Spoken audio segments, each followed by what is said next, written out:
My name is Cindy Winget. Welcome to my channel.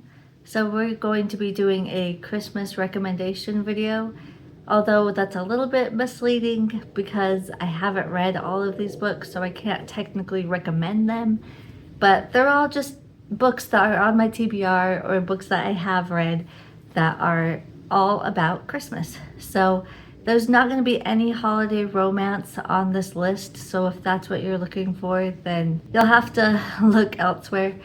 But these are all going to be thrillers, horrors, murder mysteries, that type of stuff. So if that's what you're looking for, then go ahead and stay put. And if you end up enjoying this video, I would ask that you please give it a like. So the first one I want to recommend is The Gift by Frida McFadden. This is a short story.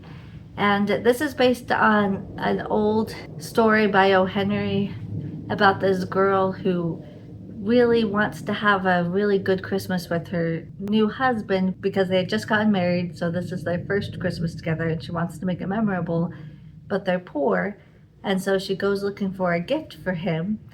And in the original story, this is about sacrificing for the person that you love, you know, all those good holiday Christmas feels.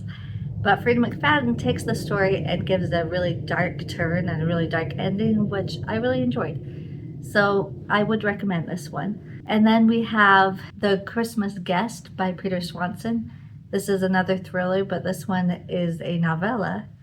And I really enjoyed this one. I read it last year and I thought it was great fun. So I, again, can recommend this one. So this is about a girl who doesn't really have a lot of family or friends around her, and so she's going to be alone for the holidays. And I believe it's a coworker. I could be wrong. I could be remembering that wrong.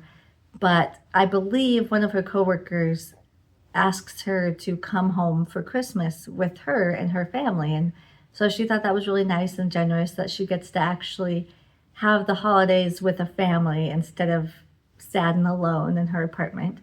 But of course, things don't always go as planned, and it was not the fluffy light holiday that she was expecting. But I really enjoyed this one a lot. And then we have Christmas Presents by Lisa Unger.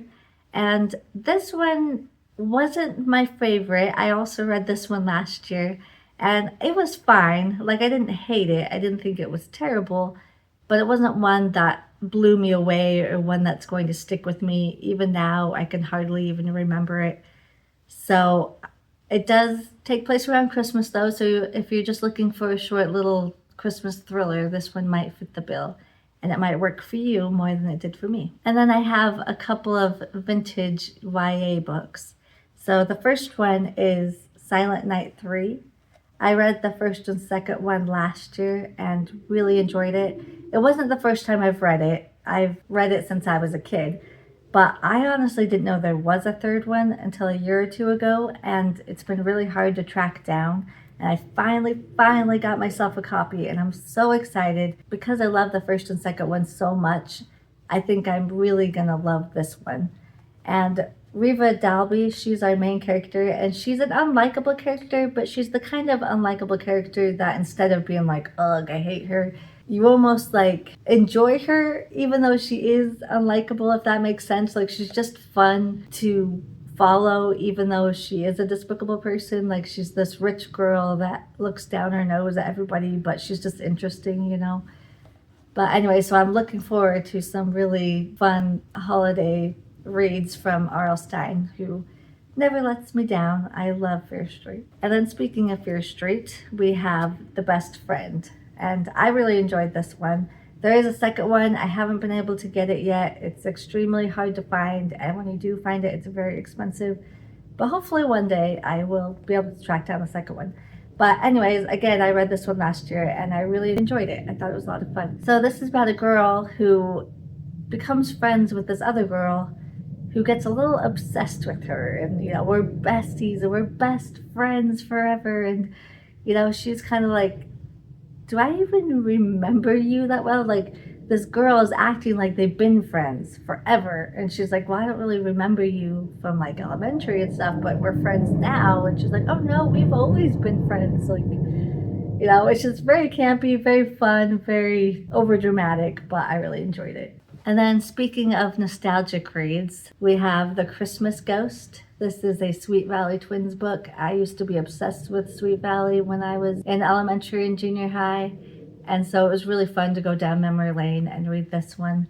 And it was really fun, and I did enjoy my time with it. However, I think it missed the mark as far as the theme, because Jessica Wakefield, she's the twin that's always been a little bit more selfish and self-centered, and then Elizabeth is the one that's very sweet and kind and, kind of makes excuses for her sister. But I don't know, usually with Christmas stories, especially one that's based on, a Christmas carol, you would think that at least for this book, Jessica would have a change of heart and, learn her lesson. And she does to a point, but it's very selfish still, because it's only in pertaining to how do I phrase this? Like, it still goes back to her. Like, oh, I was mean to my sister and I need to be nice to my sister so I can have a good relationship with my sister. But she was awful to other people, and she never apologizes, never realizes that she was awful to this other girl because it didn't affect her in the same way as being mean to her sister. So I think it kind of missed the mark as far as the holiday messaging goes. But it is nostalgic, and it was fun and short and just easy to read during this time of year when life gets so busy and crazy. And then this one has a vintage feel, but it's not actually vintage. So I don't know if you would call that retro. I don't know. I don't know if those are synonymous or if they're different. But anyways, this one's not actually about Christmas. This is about New Year's, which, is right after Christmas. So it would still be a good one to pick up right after the holidays. And I am talking about Disco Death Trap. So this is very nostalgic because I used to go roller skating at the roller rink all the time as a kid. It was my favorite thing to do. So much fun. And this is a slasher, hence all the blood on the cover. But yeah, so it takes place on New Year's at a roller rink, and just very fun, very nostalgic feels, even though it's not technically written back then. And I haven't actually read this one yet, and I'm hoping to get to it this year. So I will keep you posted on how I feel about it. And then staying with the YA books, we have 5 Total Strangers. This one is a YA thriller, and I really enjoyed this one. I thought it was a lot of fun. It gave me all of the thrills that I wanted, and even more, this gave me all the wintry vibes that I was looking for, because this is a very wintry book. If you're terrified to drive in the snow like I am, then this book will scare you, because it has so much fear of driving in the snow, and it has all that cringe factor, and so I really enjoyed that part, because not only are you trying to figure out if this guy that got in the car with them that needs a ride home, to his family for the holidays, you don't know if you can trust him, but at the same time, you're also terrified of just driving. And so it just adds an extra layer. And so I really enjoyed this one. For what it was, I really enjoyed it. I thought it was really good, and I would definitely check out more by this author. This one, I don't know if it's YA for sure. It sounds YA, but I don't know if it actually is. It does deal with teenagers or kids, but that doesn't necessarily make it YA. But this is a science fiction book, and it's called Swashbucklers. And this kind of has an It vibe. So if you're a fan of It or other coming of age stories, then I think you would like this one. I haven't personally read it yet, but from the synopsis, that's what I'm getting, is a group of kids that's fighting against the evil. And it has to do with a video game. I love this cover, how it's the skull, but it has the vintage Nintendo controller. So I thought that was really cool. But this does take place around Christmas time, so normally these types of books come out during the summer, so I thought that was kind of fun to find one that's in the wintry time and around the holidays. And then I have a couple of festive murder mystery type books. So we have Murder Most Festive, and then Murder at the Theatre Royal. So this is the same author, part of the same series. So I haven't read these ones yet, but they're Christmassy, they're murder mysteries, they're snowy. That's really all I need to know going into them. And then sticking with the murder mystery, we have Sherlock Holmes and the Christmas Demon. So this is obviously Sherlock Holmes, and him and Watson are trying to solve the mystery of the Christmas demon, because this family or this woman, she keeps seeing like a spirit, and they've dubbed it the Christmas demon. And so he's trying to figure out, is this a real demon or a spirit, or is it really just a person? So he's trying to solve the mystery. Sounds very cozy and fun for this time of year. And then this one, I'm sure you've seen this one before. It made the rounds the last couple of years, but I just personally haven't gotten to it yet. So hopefully this year that will change. But I am talking about The Christmas Murder Game. So this is a thriller about kind of a Clue type mystery where these people go to this manor for Christmas, but then, murder happens and they have to figure out who the killer is before it gets all of them, and take place in this game for the holidays that turns murderous. But sounds like a lot of fun, and I'm really hoping to get to this one this year finally. There is a second one, I believe, that's also Christmassy. I should have looked up what the title was before I recorded this video, now that I'm thinking about it.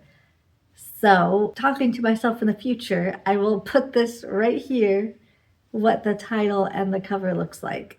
But yeah, there is another one by the same author that's also a Christmas thriller, if you haven't checked it out yet. And then I have some horror books, and one is a vintage novella by Jonathan Aycliffe called Naomi's Room. So this is about a man who on Christmas Eve, he's out with his daughter, and disaster strikes and his daughter ends up passing away. So obviously not a good, fun Christmas for that family. But then they start seeing her ghost. So this is a Christmas ghost story, which is always a lot of fun. So I haven't read this one yet, but again, I'm looking forward to getting to it. And then another one that I haven't read yet, so I'll keep you posted, is Mind of Winter. And this also takes place around the holidays in winter time. But this is about a girl and her mother that go to Russia on holiday. But when they come back from Russia, something had apparently followed them home. So I don't know if it's a ghost story or like a creature feature or a cosmic. I don't know what this is, but I'm excited to find out. This one I didn't know took place during Christmas, but I actually saw on somebody else's channel that it does mention Christmas a couple of times. So I was like, great, I'll add it to my TBR.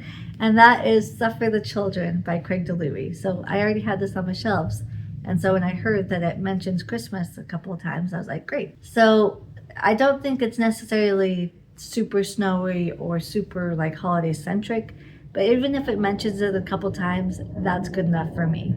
So this is about vampiric children. It's a little bit dystopian because all of the children die all at once in the whole wide world.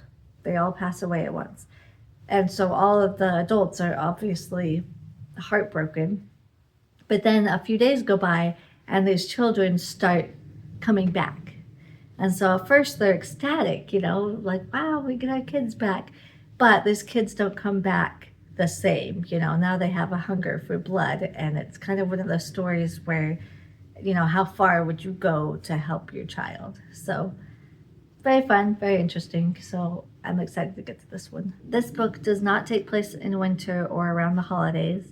So I picked it only because of the title, and it's called December Park by Ronald Malfi. So I only chose this because it has December in it, but it actually takes place in the summertime. So this is like Swashbucklers or like It, where it's a coming of age story about a group of kids that band together to go against the evil.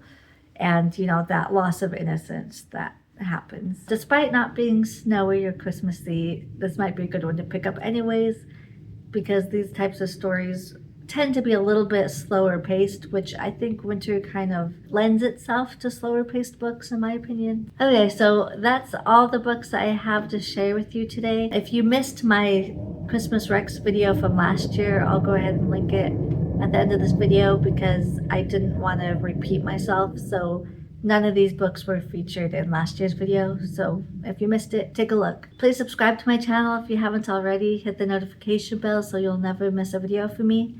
I post every Friday, and I hope to see you in the next one. See ya.